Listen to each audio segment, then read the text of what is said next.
ពន្លឺច័ន្ទភ្លើរំលេចរស្មី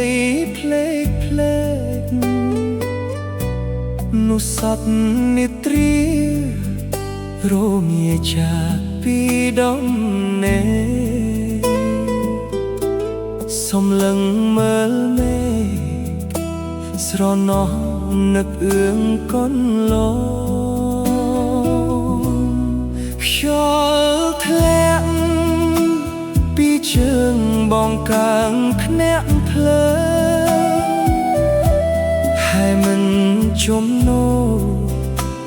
វាបក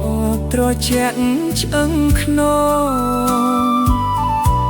ជនបទស្រុកស្រែងខែច្រូតកាន់ទាវត្រកងភ្លេងការឆ្លើយឆ្លងរមុំវើយវើយរនោចកាត់ទឹកសន្សាមហុយពីកំពង់ត្រីចូលរលងរដើលំហើយ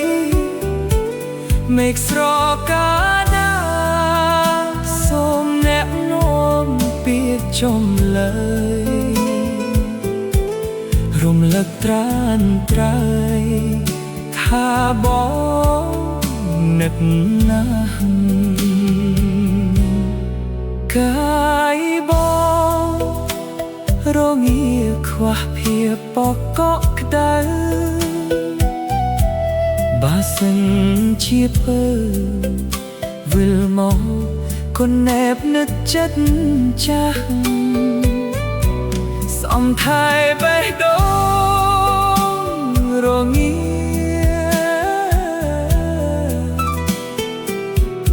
រាប់សិបវស្សាពេលឆ្ងាយណាស់ឆ្ងាយណាស់ជើងមេឃជាគ្នា